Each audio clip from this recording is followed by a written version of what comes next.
Right, folks, hello. Nice to see you. Slight difference in my workshop this week in that I've recorded it rather than doing it live.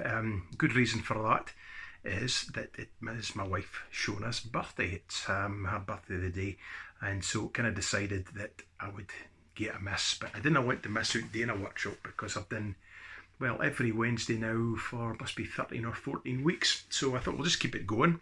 Um, and just do it in much the same fashion as previous weeks. So it'll just be me working through the tunes. I kind of hear anybody who happens to be playing along. So we'll just try and keep it slow and steady for you to follow along with if you would like. Again, I've posted the music, roughly the bone that I use, although it can vary a little bit. If you find yourself not quite the same, it's possibly me that's straying a little bit, but that's okay. So last few weeks I've been posting every composition of Peter Mill, the Tarlin minstrel, local guy, born in Kincarna but brought up just outside Tarland. His mother would have been from here. She was a Cramar, and Peter's related to me through my granny because she was a Cramar, and Peter's mother, I think, was Isabella Cramar, something like that. So he come from the area, so I've been posting all his tunes, and so it's been very much in the foremost part of my mind about doing one or two of his at my workshop. So I'm going to start with a reel. This one's actually, it's quite well kent. It's called Frank Gilruth. I say quite well kent. I didn't hear it played very often, but I ken that Natalie McMaster certainly recorded it, probably over 20 years ago. Possibly around about that time. So it's a good tune, and I'm going to play that. And one of the things to watch with this, it's in E. No so many reels that are written in E, or just generally there's no so many tunes composed in E in the traditional Scottish idiom. There's some very good ones, but there's a bit rarer than A and D that most folk would be very used to. So I'll just go to the beginning. I'm going to play it through at a nice steady speed, and then what we'll do is I'll go through it nice and slowly for you, and we'll play it through a few times, and hopefully you'll get the hang of it. Frank Gilruth. I reckon who Frank Gilruth was. Unfortunately, the background to most of Peter's tunes is it's a bit hard to find unless it's something very distinctive, like the Cramar House, for instance. It's a slow spay. Well, that's just up the road there, less than a mile away. Cramar House has been known as Alistrine House for many, many years. So things like that, it's easy to pin down what they're about. Devon Side's another example. John McNeill, actually, most of the folk that he wrote tunes for, there's no kind of documentary evidence that I've ever found to say who they were, but John McNeill, which is the title to Peter Mill's best Kent tune, he was a champion Highland dancer for Edinburgh, so that is known. But Frank Gilruth, I have no idea, but Peter must have certainly thought enough of him. So here we go.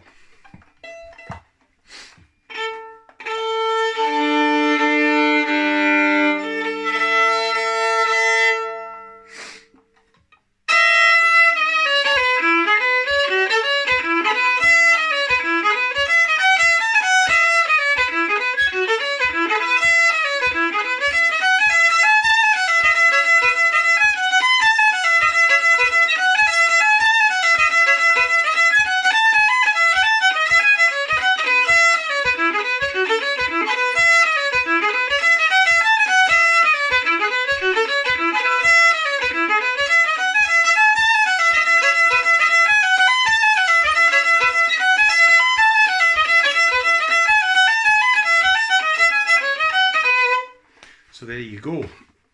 And one thing to note about that, it just sets itself up to go round and round or go into something else. So if you're just going to finish out a set with that, you need to just adjust the end just a little bit. The last two bars I'm going to play.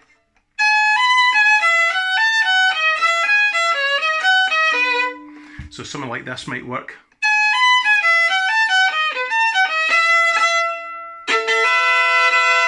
Something like that. It's really up to you, but that would be an example. And just a wee tip as to something that you could do. But it's a bit strange to finish a tune. Just leaves it kind of hanging. So that's really designed for repeating the tune or going into something else. So Yeah. As an example, let's try this into Devlin's side.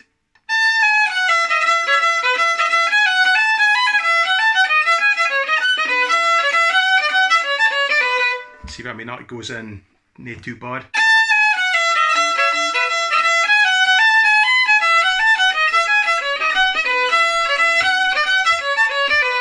So I could muck a bit more of that transition, but you get the idea, hopefully, that that goes in nicely into other tunes, possibly. Right, so let's just go back to the beginning. I'm going to take it really, really slowly and just watch your tuning some of these sharps. Just be careful with that, but otherwise nothing really too much to worry about, so let's just play it nice and slowly. Okay, 3, 4.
Slower.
And you can go on and on, obviously. So hopefully you've kind of got a feel for that. Obviously, if you're finding it tricky and you need it a bit slower, I'm sorry about that, but hopefully you'll get a feel for that tune. There's a couple things to watch out for, actually, now I think about it. Right at the beginning, I've got a unison in there. Tend to find, in my experience with only pupils, that is something that most folk need to work on. So that's instead of going or a fourth, you play the unison. So that's the fourth finger on the A and the open E. Just thickens it up. But like on a unison, when you play them, you have your fourth finger down, your third finger behind it. Your fourth finger in the northeast of Scotland, or certainly in Aberdeenshire, would traditionally be count as a cranny. So your cranny's down in the fourth, third, lift the fourth, and then you get the third and the open E together. Not nice, but really it's played so quickly that your ear doesn't get a chance to really latch onto the discord. So what you get is that biting feel, that sense of attack and character.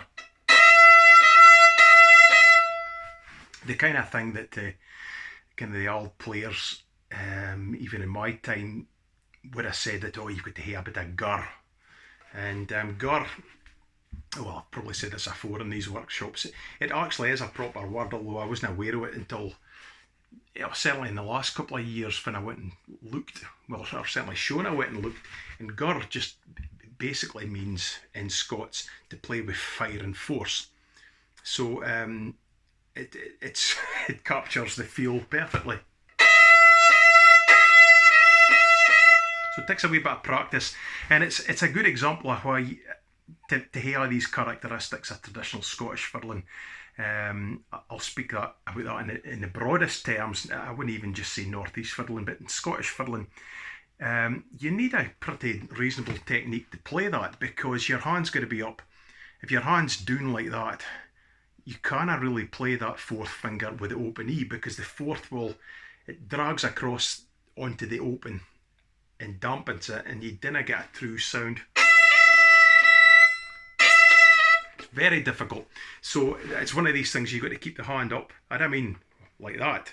That's just about as bad, but kind of straight line between the knuckles and the elbow. Get your fingers right down on top of the note rather than dragging across it. So you need to keep a nice arch-like shape, or a kind of box shape. If you see if my fingers are like, that's kind of the shape of it, really, roughly speaking. So it's a stronger shape than playing with your fingers kind of flat and stretched across. Kind of, you play like this, it's difficult to really exert a lot of pressure and get a true tone, a true quarter tone. So getting right above the strings. So that means getting your elbow under and your wrists straight and fingers right down on top of the note, and then you'll be able to play a unison. So it takes a bit of work, and it's certainly uncomfortable for quite a while as a learner.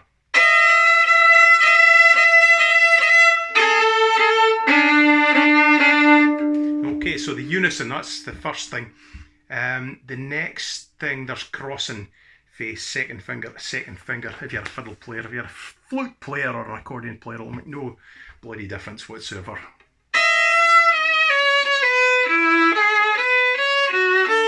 So that's first to first, second to second. So that can be a little tricky. You need to sort of almost roll your finger across if you can, rather than fingers jumping up and down. If you can put it on and just roll it across. I mean, I've got big enough fingers that I can pretty much stick my finger on the strings and cover both strings, and it's just a slight shifting of the weight. So there's minimal effort required there.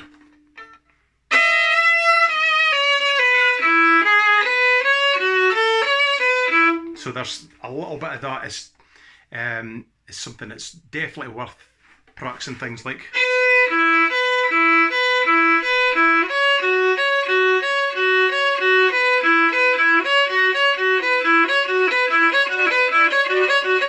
So stuff like that helps facilitate play and that sort of thing. So that first bit.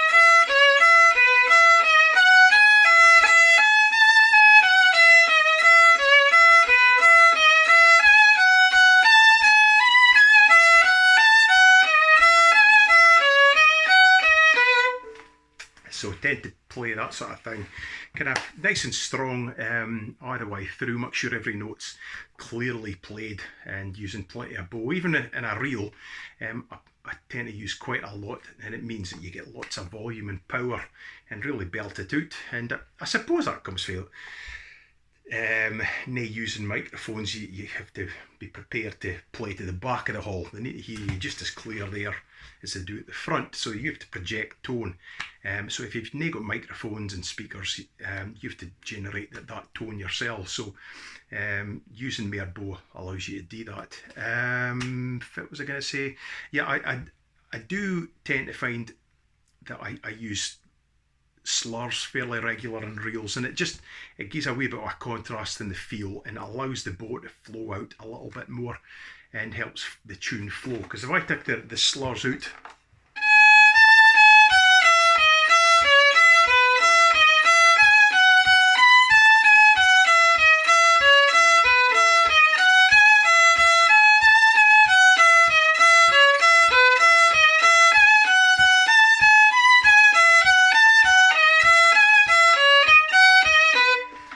and there's absolutely nothing wrong with that. To me, it's just about getting a little bit of a variety of feel, and I do find that when you use the slurs, it gives you a bit of fluency.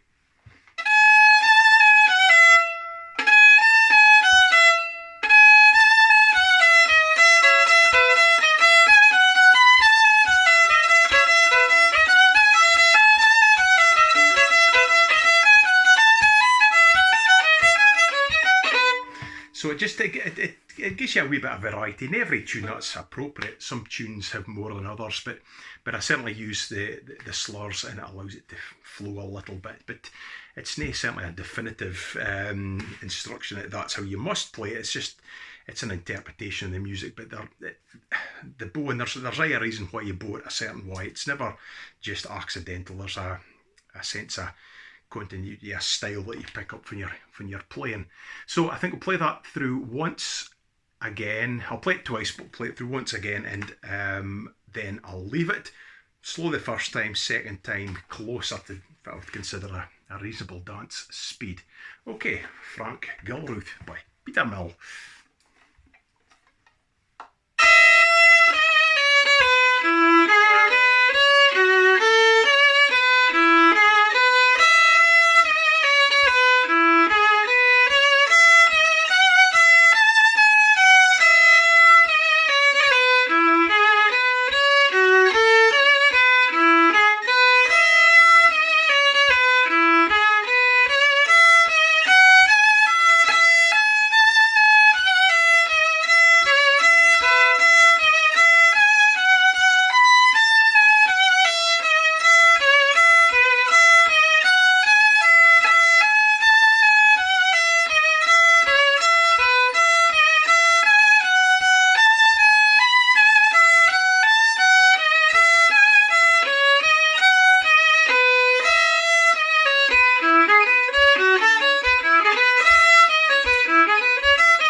So that's a perfectly reasonable way to finish that tune out. So Frank Gilruth by Peter Mill to start with. Now, next thing I thought we'd have a go at, it's in the same key, same composer, but it's not something I've really touched much upon, is slow strathspeys. Although now I think about it, I think I did do a slow strathspey week. If I would I'll look at a few of them. So I'll maybe come back to that. We'll see how we go with the next tune. I'm going to play, it's an old traditional tune for the 1700s. It's got The Sailor's Wife. I didn't know who composed it, but it's certainly one of my favourite jigs, and we'll go through that nice and steady. Okay, so I'll take a dance speed for a start. Let you hear it. Well kent tune. Yeah, let you hear it. See what you think.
love that tune. Great tune.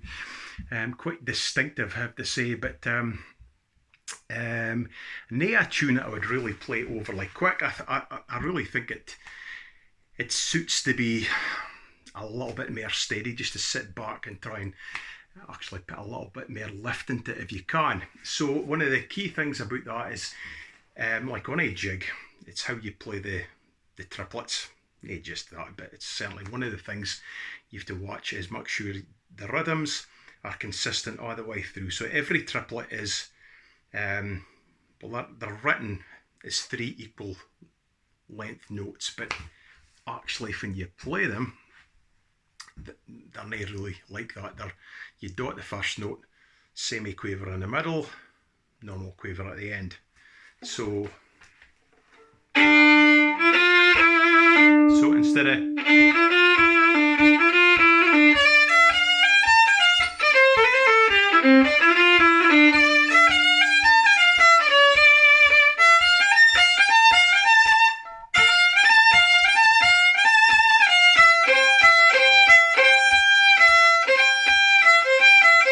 so that's one of the things that really brings out a sense of the Scottish character, is how you play your triplets. I mean, you can play it otherwise, but that is certainly nae how we ever grew up playing jigs, and it was something that was never really focused on when I was getting lessons for Dougie Lawrence or Angus Shaw.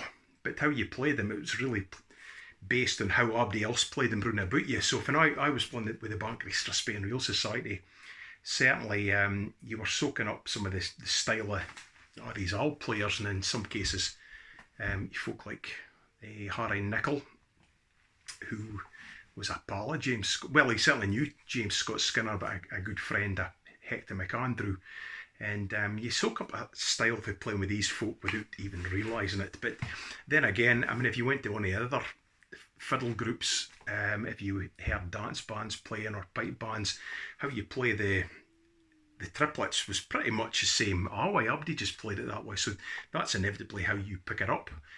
Never once questioning why it's different in actuality if it's written on the page. So this is one of the great things that when anybody new to traditional music, especially if they come from other traditions, whether it's classical or something like that, it's so different if it's written on the page that it's quite hard to get your head around. But really, it's fairly simple. It's just dot the first note, semi-quaver, normal quaver. The reality is it's not really single dotted, it's more like it's double dotted. You really have to draw the dotted notes out. So, like this.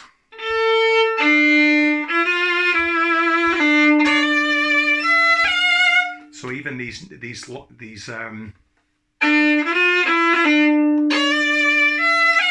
nae, it's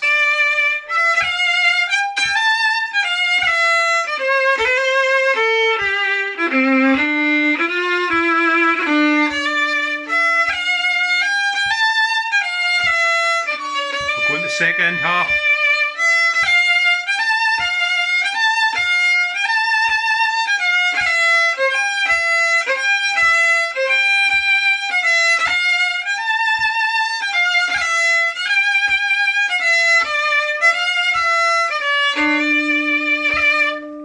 If you're practicing a tune like that and you're working on the triplets, hopefully getting a feel for it in that particular tune, that will then begin to feed into how you play other jigs. But that's more or less a sort of style of it. Something to watch for with triplets when you cross strings and you're going from one string to another to play the middle note of the triplet and then back again. Very easy for that short middle note to disappear. It's not necessarily the case it's nae there, but I find with pupils, it's because it's quick and it's short that sometimes you dinna quite give enough to that middle note. Now, I don't want it to be longer, but you want it to be loud enough so you have to catch it firmly enough that it sounds. Otherwise, the notes about it are they're loud, and it's nae as loud, even though it's short. So it kind of disappears. It's a bit like looking at the stars, and you've got the sort of really bright stars, the more distant ones that are fainter. It's often easy to completely overlook them because they didn't come through quite as clearly. So same as you've got a really bright moon, the rest of the stars apart from Venus and well, take your pick. I sound like I didn't ken on him. I actually ken quite a lot as it happens, but Sirius, some of that kind of bright stars, they're not as bright. If you've got something really bright like a bright moon, nae good to go and star watch. So in the second half, you might think, what the hell is he talking about stars for? So the second half, that's easy enough. That da da da. When you're bouncing down onto the next string and back up, that middle note's easy to not to give enough to. Trouble is you have to be careful not to overdo it or it sounds a bit contrived.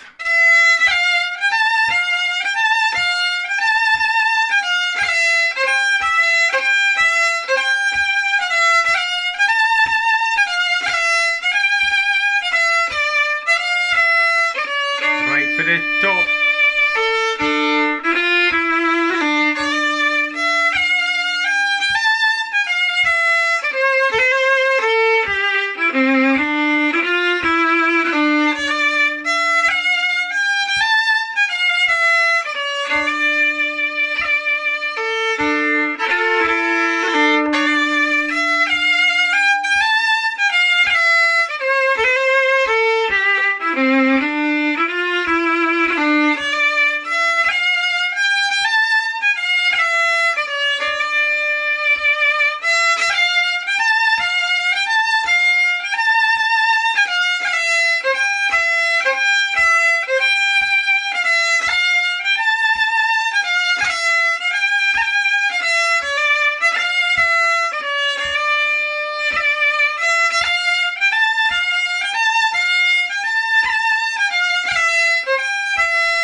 Pick it up.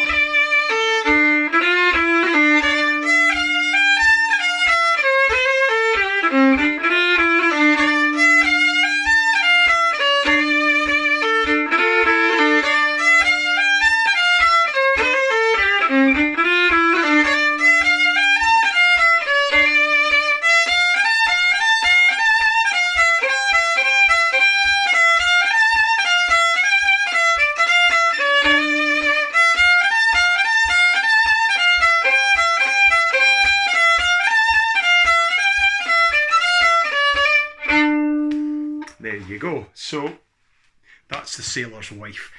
But I would say there are grace notes in there as well. So there are spaces that the finger can just hammer in a wee grace note. Cutting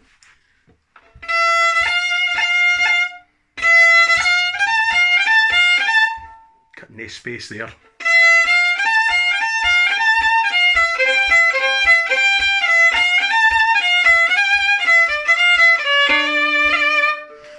Wee bits here and there, there's a bit of space, but that's really dictated by how much the fingers are moving. But you get a long enough note, a wee grace note just adds a little bit of character. Okay, so that's a jig and a reel. So Frank Gulruth, the sailor's wife, and maybe a wee bit of the James O. Forbes, of course. Course is a place. It's up between Tarland and Offord. So I would say you're maybe about 7 miles before I'm sitting just now. Just head east towards Aberdeen.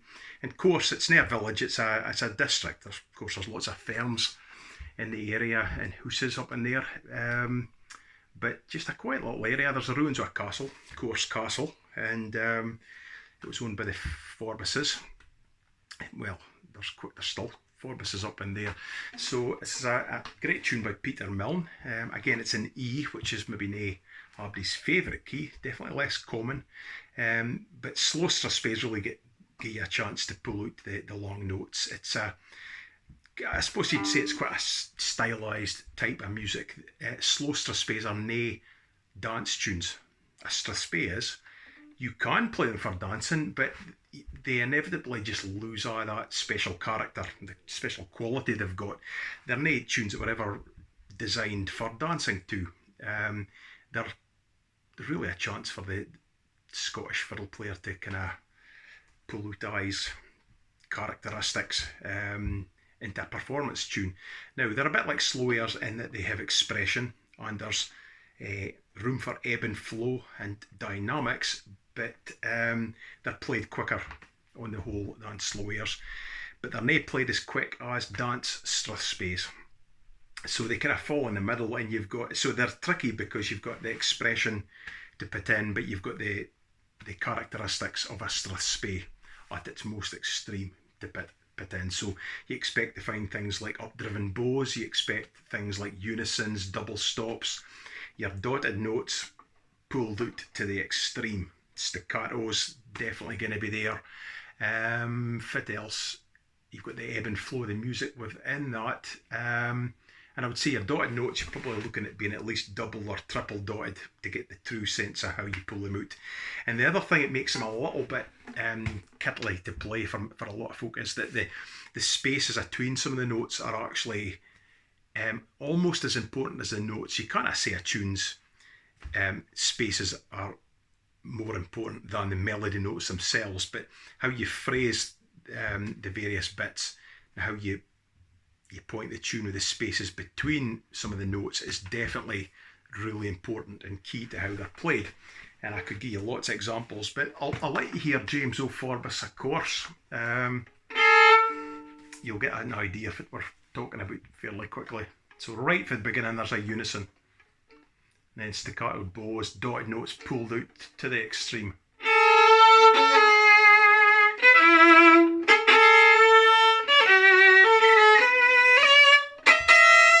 So there's a lot going on there right for the top, and staccato bows, unisons, updriven bows.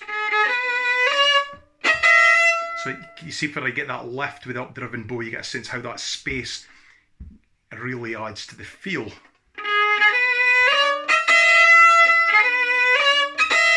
You need a bigger space.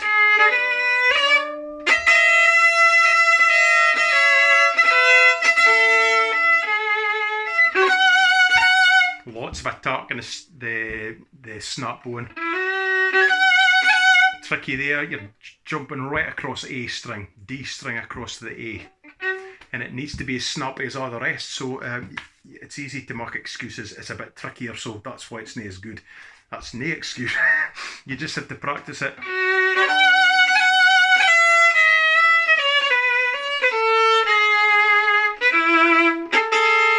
Unison.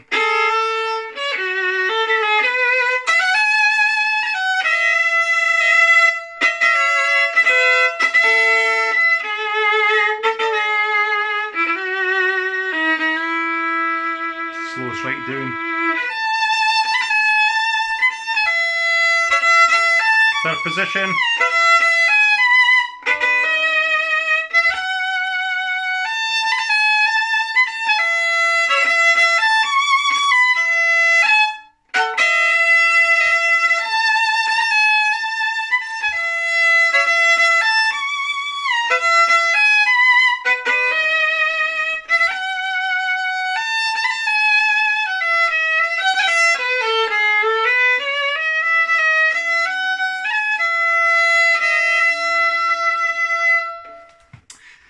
So when you begin to sort of point bits out, you can see quite quickly how much there is to think about. The end of that tune, it's got a total change in character. You got that kind of, it's almost more elegant, flowing kind of feel. You get certainly less bold and characterful.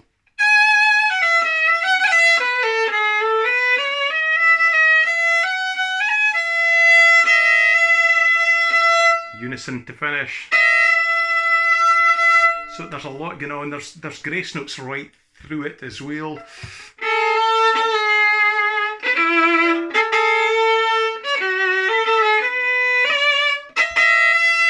There.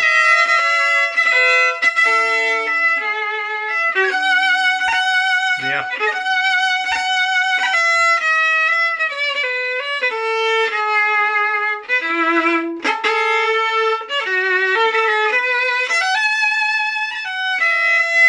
So that bit, yeah, a good example of how it speeds up and it slows it down within a very short space of time.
So, James O'Forwar's A Course by Peter Milne.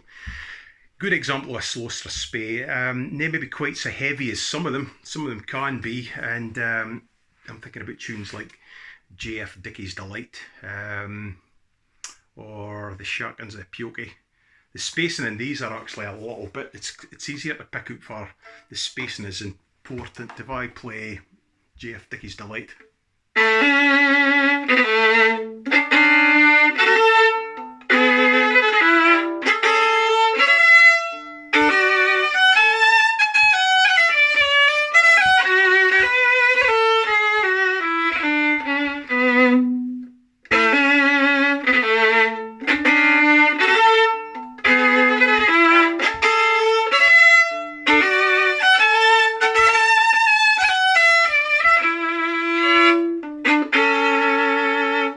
see that makes a big difference to the feel of that. But you need to have a lot of confidence to go for that sort of thing while having double stops, staccatos, up-driven bows to contend with. So yeah, they take practice, and I would hate to say it as somebody who adjudicates, nay at the minute because I'm stuck at home, but if you're traditionally when I've been adjudicating and there's a class with slow strathspeys, that's probably one of the things that you find folk, to my mind, they didn't quite get the feel right. And one of the things is treating it too much like a slow air, because that you just lose the feel of the strathspey. It's like a strathspey on steroids, I would say, because they really get the character pulled out. It's highly stylized, and hence the reason I think that a lot of fiddle players didn't really go near them. You certainly didn't hear them play very much. I mean, it's interesting to hear any of the big touring bands, I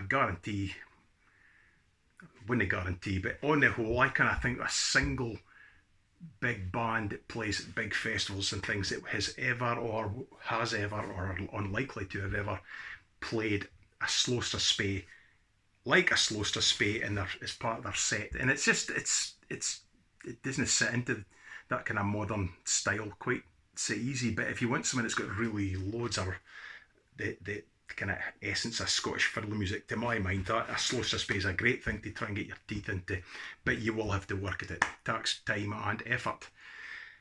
but I find them very, very enjoyable, and I get a lot out of them. And when I hear somebody play a good slow Strasbourg, I almost feel like the hairs rise in the back of my neck. Just makes you sort of really sit up and take notice. And there you go. I think that's probably enough for everybody's watching this on my dear wife Shona's birthday today. You might want to send her a message saying many happy returns. But we're possibly drinking Prosecco at this point, so who knows. But I hope you've enjoyed it and you find some useful bits and pieces as I've worked through these tunes. And we'll see you on Friday night at our Live at the Lounge concert. What's in the box? One of the many things. We might hear a different whiskey. What kind of whiskey we'll be drinking. So we'll see.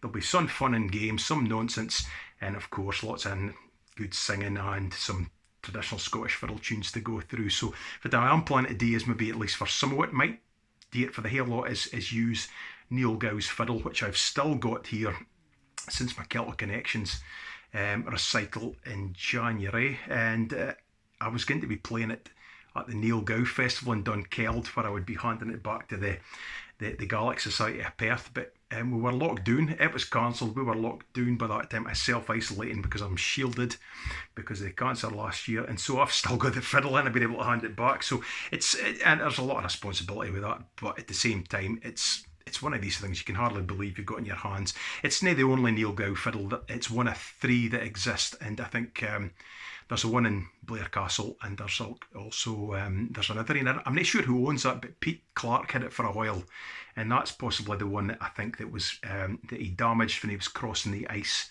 to take a shortcut home. He fell, damaged the fiddle, and that's the one that Joseph Ruddyman repaired, and where he saw Nathaniel Gow's fiddle, which I've also got here. So I may give the 2 fiddles a run out on Friday night. So 8 p.m. UK time on Friday.